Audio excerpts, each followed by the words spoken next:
Hola, hoy vamos a trabajar los conceptos de aprendizaje, la didáctica y su historicidad, cómo ha surgido históricamente la didáctica. Vamos a ir pensando que seguimos muchas veces haciendo lo mismo, que seguimos copiando recetas de tiempos viejos y esto ha sido un fracaso totalmente. Tenemos que cambiar esto. Y lo tenemos que cambiar hoy en día y rápidamente porque estamos en momentos difíciles y estamos en tiempos diferentes. Y es hora de cambiar la forma de trabajar. Nosotros como educadores y los alumnos tienen que trabajar diferente. No pueden seguir esperando indicaciones y trabajando por copias de recetas de paradigmas anteriores que han sido un fracaso y que no han logrado la efectividad, sobre todo en estos nuevos enfoques educativos últimamente, ¿no? Han sido copiados. La educación de calidad, dice, sin una educación de calidad no habrá crecimiento, equidad ni democracia. Esto fue escrito por la UNESCO en 1991, donde dice que por esta razón la educación debe ser objeto de grandes consensos nacionales que garanticen el compromiso de toda la sociedad para la formación de futuras generaciones y la continuidad de las políticas y programas puestos en marcha para el logro de estos objetivos. Ahí están hablando de los objetivos de calidad educativa que solamente un país de América Latina ha logrado cumplir. Estamos hablando de nuestra área, ¿no? Y no basta simplemente con asegurarse que los niños vayan a la escuela y que se alfabeticen, sino que la calidad de la educación es una de las cuestiones fundamentales, y esto es la declaración del Estado Mundial de la Infancia en el 99. Y todos los derechos, todos los niños tienen derecho a una educación de calidad, a tono con su desarrollo individual y su vida. O sea, todos nuestros niños tienen ese derecho. Esto lo plantea la UNESCO, lo plantea la ONU. Decía José Martí que los conocimientos se fijan en tanto se les dé una forma más amena. Y para ahí es muy importante tener en cuenta las didácticas como la herramienta para la apropiación del conocimiento. Fíjense que hay una cosa bien interesante que estamos viendo últimamente. Se le da mucha importancia a la planeación. Y a veces hacemos planeaciones con 15 a 20 días, que es algo bastante, pero bastante ignorante, absurdo. Y se le da mucha importancia a la evaluación. Sin embargo, no se le da importancia al cómo, mediante qué, mediante cómo logro que mis alumnos se apropien del conocimiento. Hay una observación de necesidades de cambio en ese aprendizaje. Tenemos que cambiar el aprendizaje porque tenemos un concepto de aprendizaje nuevo, que si bien no es nuevo, es interesante porque todo concepto tiene que tener también bases teóricas. Y estamos hablando de un proceso dialéctico con una base filosófica clara, dialéctico porque cambia, se transforma. La apropiación de contenido, de formas de conocer, hacer, convivir y ser, construido en una experiencia social e histórica, porque representamos una sociedad dada en un momento histórico dado, ¿no? En la cual producen cambios que pueden ser duraderos, que son relativamente duraderos, que se puede irradiar, se puede generalizar y que le permite al sujeto adaptarse a esa realidad, transformarla y crecer como personalidad. Por lo tanto, hay conceptos de aprender que son muy diferentes a los que por ahí se están hablando. Cuando hablamos de aprender es conocer la cultura general integral. Que todos tengan la oportunidad de tener esa cultura general integral para tener un conocimiento de todo, o poquito de todo. No es ser sabio, sino saber de qué estamos hablando. Hacer lo necesario para resolver problemas, las habilidades, las destrezas necesarias para yo resolver problemas, para poder salir, para poder tener un desempeño hacia esos problemas. Y bueno, convivir, que tiene que ver con ese trabajo interpsicológico, como ley genética del psiquismo, que nos habla de convivir, de interactuar, ¿no? Y esa interacción en la cual aprenden de mí, mis colegas, mis compañeros, y yo aprendo de ellos. Y bueno, el ser, esa metacognición, ese ser que me dice que hay una autonomía del individuo y que yo puedo lograr hacer cosas, hasta dónde sé y qué me falta por saber en esa metacognición. Estos son los famosos pilares de UNESCO, de aprender a conocer, que se interpretan de diferentes maneras en dependencia del sistema educativo, que generalmente tributa a un sistema socioeconómico y político. Por lo tanto, la interpretación que yo di antes es muy diferente a la que puede dar otros colegas o otros sistemas educativos en otros gobiernos. Es importante entender que la enseñanza y el aprendizaje pues tienen una necesidades de cambio. Ya tienen que cambiar ya. Hay que cambiar fundamentalmente qué cosa. Tenemos que cambiar la figura y la función del profesor. Y lo estamos viendo ahora, ¿eh? ¿Cómo ha cambiado? La posición protagonista de los estudiantes. Ya los alumnos no son objetos sentaditos escuchando al profesor. Ya intervienen, ya debaten, ya tienen mayor protagonismo. ¿Y cómo se transforma los componentes no personales de este proceso? Quiere decir que cómo logramos transformar estos componentes de manera tal que este proceso de enseñanza-aprendizaje cambie el diagnóstico, cambie la intervención y cambie necesariamente la evaluación, que está todavía en el siglo XXI, seguimos calificando y da pena eso, ¿no? Bueno, el proceso de enseñanza y aprendizaje nos explica a nosotros entonces que el profesor es el responsable de su labor hacia una mediación del proceso. Quiere decir que el profesor no le va a dar la respuesta al alumno. El profesor simplemente va a mediar entre lo conocido y lo por conocer. Entonces el alumno tiene elementos conocidos, pero hay algo que desconoce y que el profesor quiere que conozca. Y él media mediante niveles de ayuda que le va a dar, media mediante cuestionamiento, mediante comentarios, para hacerlo pensar al alumno, para que hacer que el alumno busque, investigue y solucione el problema, pero no es darle la solución al problema, ni mucho menos indicaciones para la solución. Entonces estamos hablando que el alumno tiene que tener un reconocimiento de su papel protagónico tanto dentro de la escuela como fuera de la escuela. Su papel protagónico ante los elementos cognitivos, ante su actividad académica, como también su papel en la sociedad y inclusive está en la política de un país. Y bueno, hay que haber también una acentuación de ese carácter interactivo entre profesor, alumno, alumno y todas las influencias educativas hacia el alumno, ya sea la familia, ya sea los amigos, ya sea el internet, en fin, todo esto, ¿no? Y esto nos habla entonces de que decía José Martí, que un pueblo más feliz es que tenga mejor educados a sus hijos en la instrucción del pensamiento y la educación del sentimiento, que tiene que ver con la personalidad. Si estamos hablando de que somos formadores, nosotros somos uno más que influimos en la formación de la personalidad. Personalidad que nos habla del sistema de formaciones psicológicas a diferentes grados de complejidad, que constituye ese nivel regulador superior de la actividad del individuo, y que nos habla de una regulación inductora y una regulación ejecutora. La inductora es la esfera afectiva, la inductora es lo que traemos por dentro, que tiene que ver con la parte motivacional, afectiva, evolutiva, y la ejecutora que tiene que ver con la parte cognitiva e instrumental. Y bueno, hablando de esto se relaciona, y esto forma fundamentalmente ese desarrollo psíquico y esa formación de la personalidad, que no hay una personalidad igual a otra, que todas son diferentes. Y que depende de esas influencias educativas, cómo se desarrolla esa formación de esa personalidad. Hay insuficiencias que existen hoy en los sistemas educativos de América Latina. Hay predominio de condiciones de desarrollo psicológico humano que hiperbolizan el desarrollo individual y la actividad del sujeto.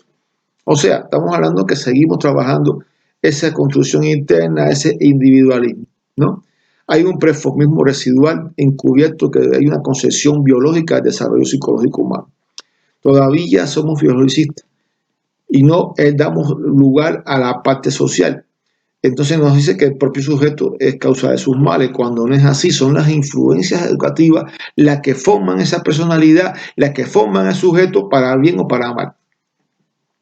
Hay una incapacidad política, económica para incrementar la educación. Y esto, y no superior, sino toda la educación, porque hay un problema, simplemente porque del Producto Interno Bruto se destina muy poco. La UNESCO plantea que debe estar entre 7.8 y 8. Hoy América Latina destina 5%. México, por ejemplo, destina a veces menos de 3%. Hay una insuficiencia de preparación del personal docente. Hay que cambiar todo, hay que darle cursos a todos los que están graduados para actualizarlo en nuevos paradigmas, en nuevas cosas, y cambiar los diseños curriculares de todas las universidades pedagógicas. Y bueno, pues imagínense también una insuficiencia en el sistema de educación para enfrentar la exigencia de educación para promover el desarrollo humano. Se está viendo ahora, hay profesores que no saben trabajar con la tecnología.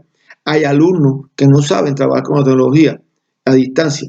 Y bueno, otro problema que tenemos que se puede también investigar y que tiene que ver también con la didáctica muy importante es la idea de las tendencias y de los paradigmas educativos mezclarlos.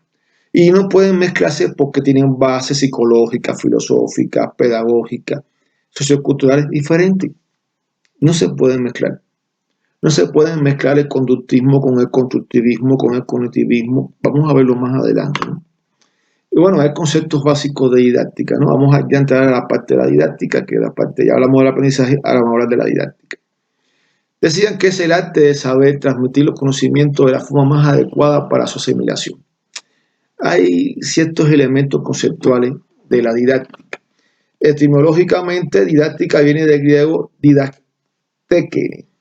didastekene, que significa didas, enseñar, y tekene significa arte. Entonces podría decirse que es el arte de enseñar.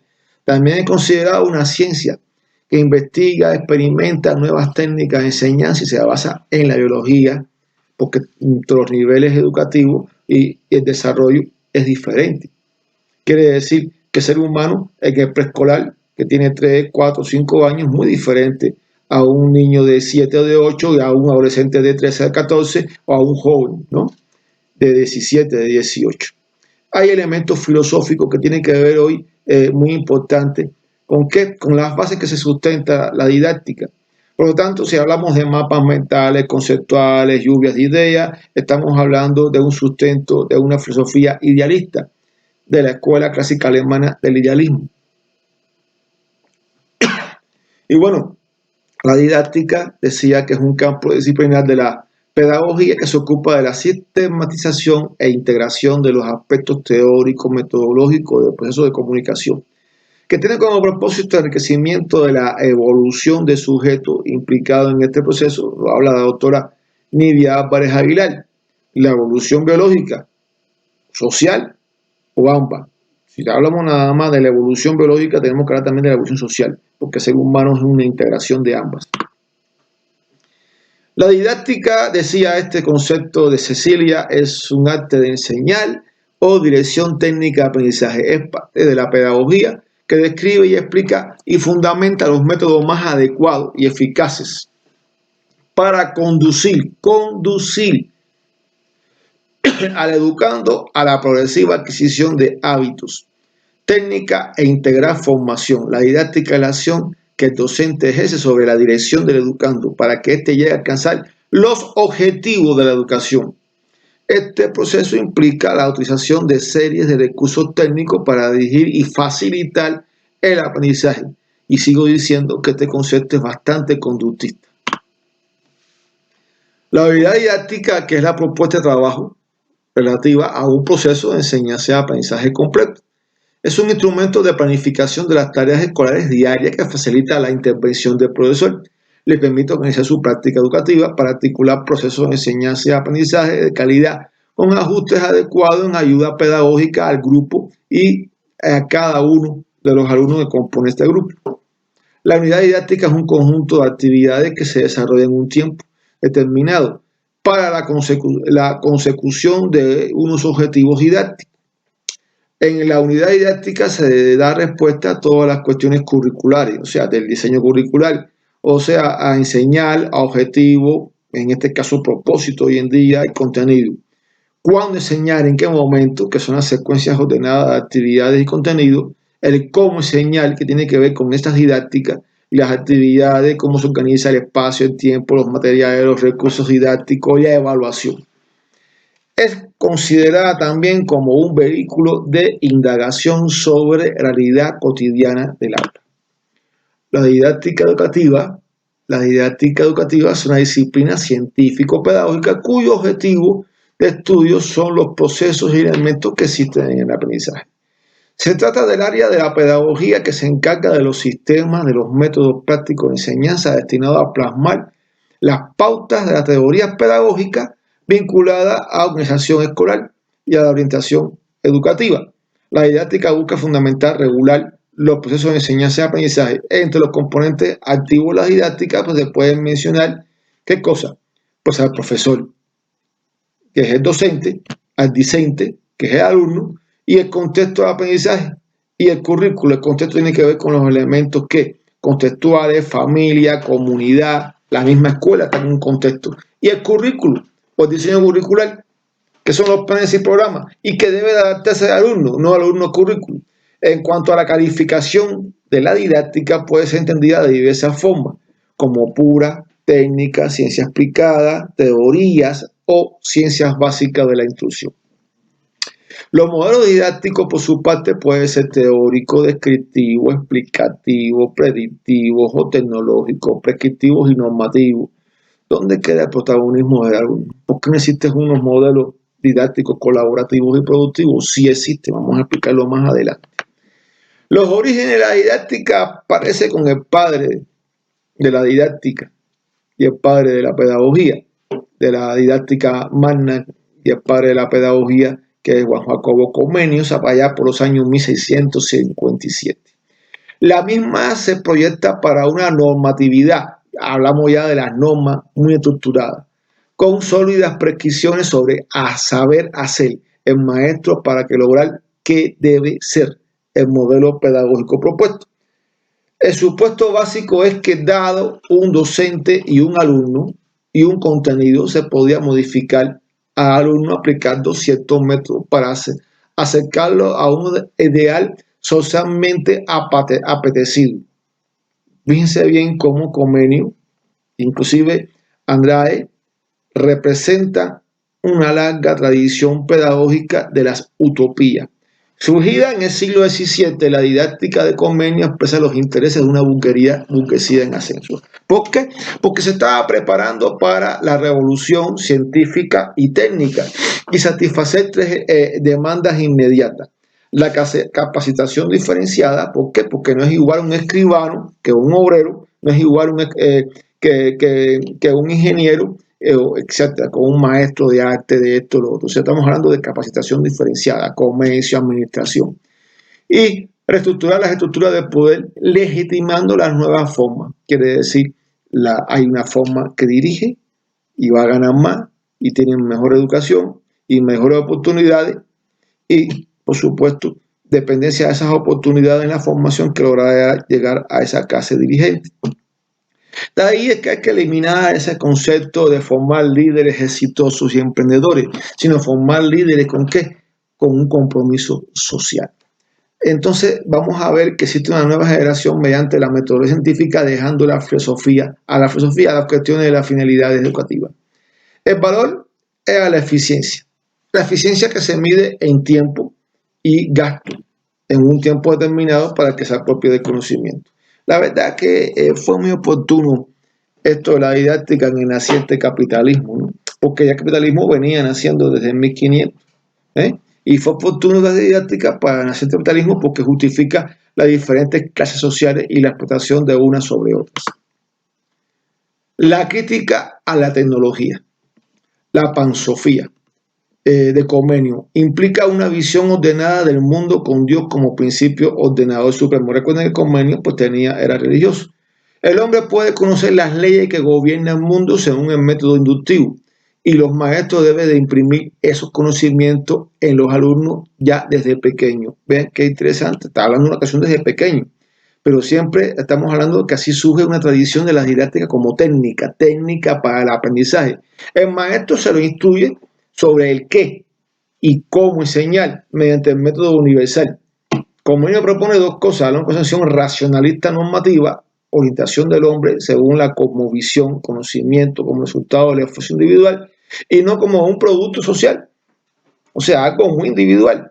El saber hacer es la relación entre la finalidad explícita y el maestro solo le resta ejecutar el modelo. Aparece el interés técnico, ahí vienen las recetas, ahí vienen los modelos, ¿no? Y plantea una organización racional de los medios para alcanzar los fines. No está muy lejos de lo que hoy se hace, ¿eh? Fíjense que se sigue haciendo esto mismo. Y bueno, está la didáctica operatoria. Desde la óptica pedagógica, la evolución actual de las teorías de aprendizaje y su inevitable implicación en la práctica educativa. Este problema se define como el proceso de transición de la didáctica operatoria a la didáctica que se propone de la reconstrucción de la cultura.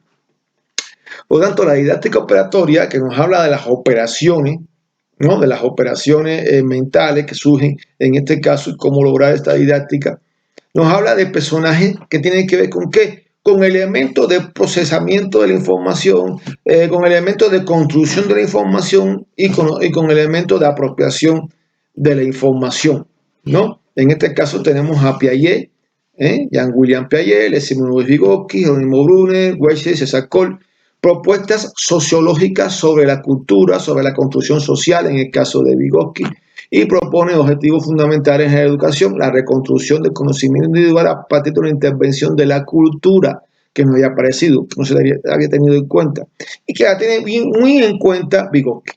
En este proceso no conviene olvidar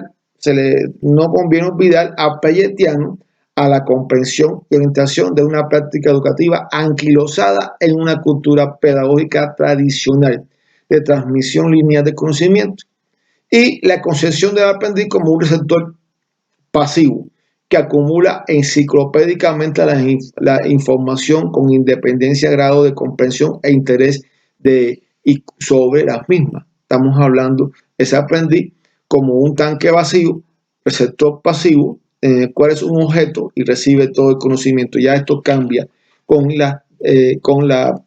a partir de las didácticas operatorias, ¿no? La idea es que nuestras escuelas siguen denominando una cultura pedagógica tradicional. Yo creo que ni conductista, más bien tradicionalista. Las derivaciones pedagógicas más importantes que se alimentan en los planteamientos payetanos no son los siguientes, ¿no? La educación debe centrarse en el niño actual, en el actual estado de su desarrollo. Bueno, pues sí, estamos hablando de que debe concentrarse en el niño, el estado de desarrollo. Está muy parecido a lo que plantea Vygotsky con la zona de desarrollo actual en el 1929. El principio operativo más importante de la práctica educativa es primar la actividad, pero solo en un conjunto interpsíquico o intrapsíquico. Hay que ver entonces cómo qué se va a trabajar esa actividad. El niño debe descubrir el mundo a través de su actuación. Cada vez que le enseñamos al niño algo e impedimos que descubra por sí solo. Pero me parece que podemos mediar en ese descubrimiento, ¿no? Porque si no, el niño no.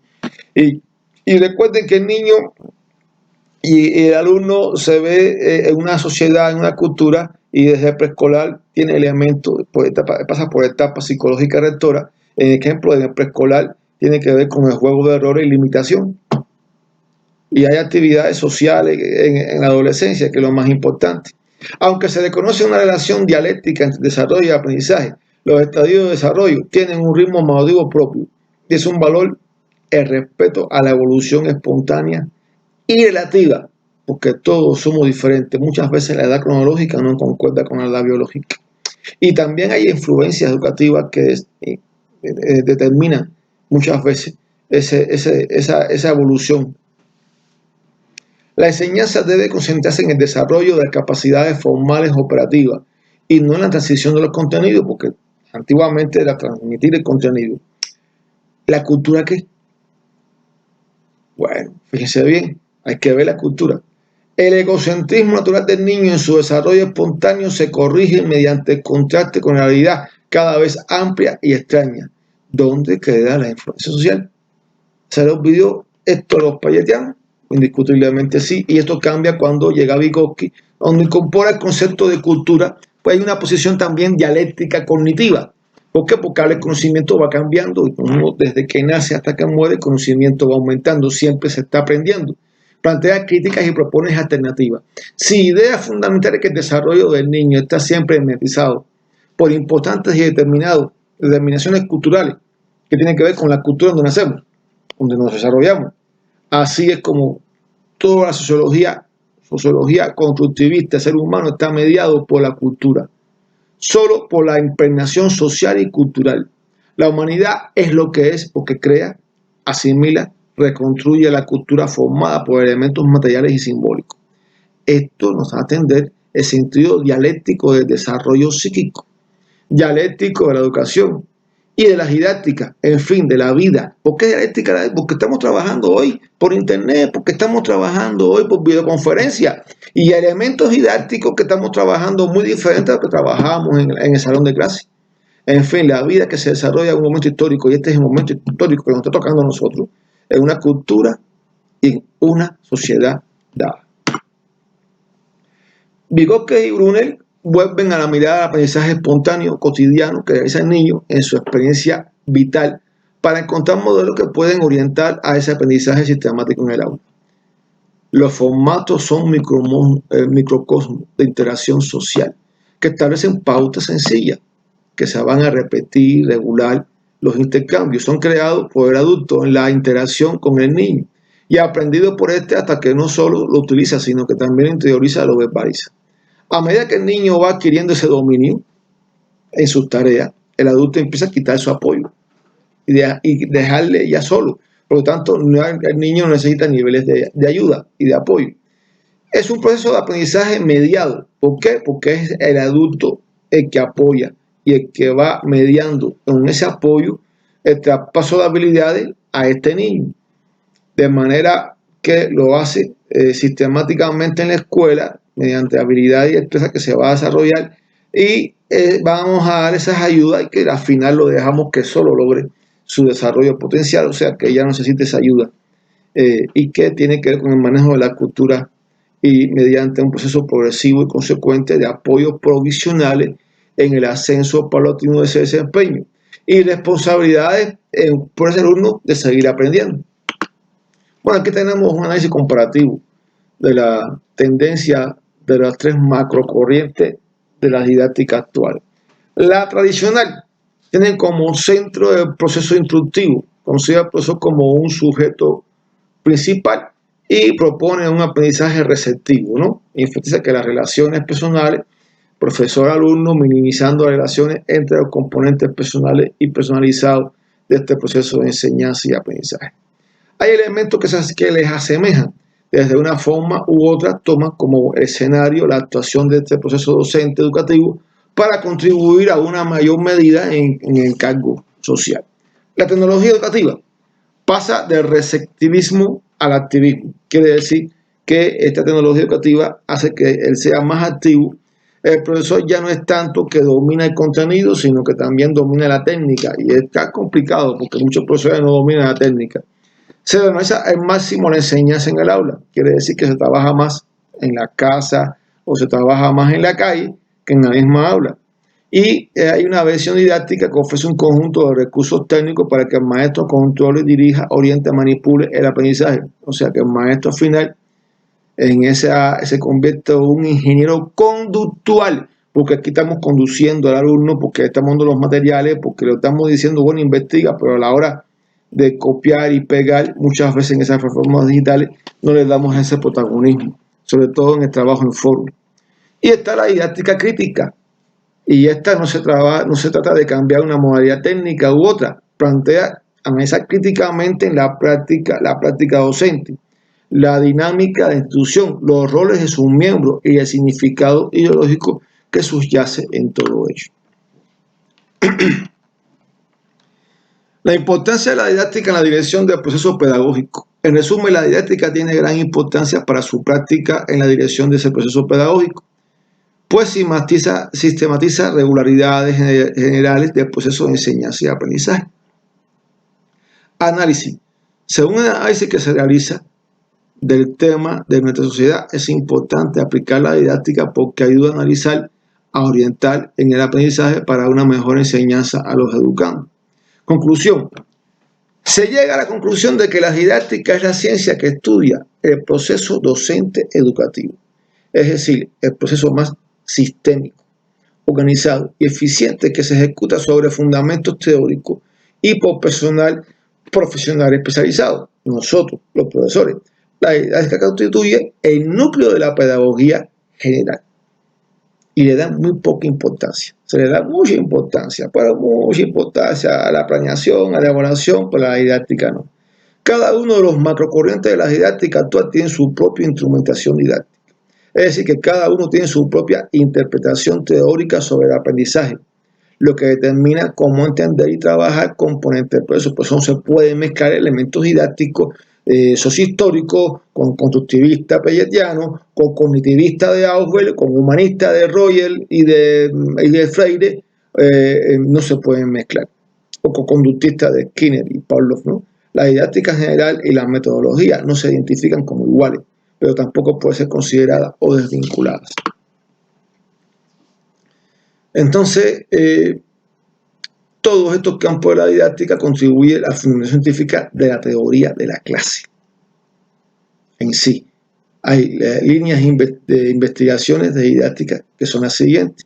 Los aspectos didácticos de la vinculación de la escuela con la vida, de la enseñanza, con el trabajo productivo. Muchas veces los egresados de las universidades no están preparados para enfrentar la producción o para estar frente a grupos, en el caso de los maestros. La investigación relacionada con la enseñanza general, politécnica y profesional, ¿no? Y los fundamentos de la teoría de los planes de estudios y programas. Muchas veces también los alumnos no están preparados profesionalmente, ¿no? Tienen bastante debilidades ahí. Hay fundamentos didácticos en las teorías de aprendizaje, aumento de efectividad en la enseñanza en general y en la clase particular, y desarrollo de nuevos métodos de enseñanza, desarrollo de capacidades y talento del alumno. Hay fuentes y métodos de investigación didáctica. Están los experimentos innovadores pedagógicos, las didácticas especiales en diferentes asignaturas, las experiencias y las iniciaciones didácticas en otros países, los conocimientos de otras disciplinas, psicología, lógica, cibernética, la historia de la enseñanza de la didáctica, y los métodos de investigación de la didáctica, que es el estudio, la elaboración y la organización de las experiencias de los mejores profesores, especialistas, fundamentalmente en los centros innovadores. El análisis y la organización teórica de investigaciones didácticas anteriores sobre cuestiones particularidades de la enseñanza, el ensayo planificado de una nueva variante de estructura de enseñanza. Bueno, hay que tener en cuenta entonces que el desarrollo psíquico depende de dos cosas, de las premisas biológicas, de las premisas sociales, y entonces estamos hablando de los elementos biológicos que son la estructura del organismo. Si hablamos de la didáctica, tenemos que hablar entonces cómo la didáctica logra ese desarrollo psíquico mediante las premisas sociales. Por lo tanto, si son buenas las dos, si son importantes porque son premisas, la vida en sociedad, la actividad humana, la comunicación de la comunicación con otros hombres, ese lenguaje articulado, es el que propicia en este caso un desarrollo de ¿qué? Pues simplemente de la psiquis. Porque si tenemos bien como elemento material un cerebro, un sistema nervioso central que define al hombre de su especie, aunque toda esa especie, se define al hombre como también de la especie cuando es social, a tener estas premisas sociales, ese lenguaje articulado, y es el único que es capaz de transformar la realidad material y transformarse a sí mismo, claro, desde un enfoque dialéctico, desde un enfoque materialista, dialéctico e histórico, ¿no? Y bueno, esto es lo que yo quería compartir con ustedes de esta primer trabajo sobre aprendizaje y didáctica y su historicidad. Muchísimas gracias.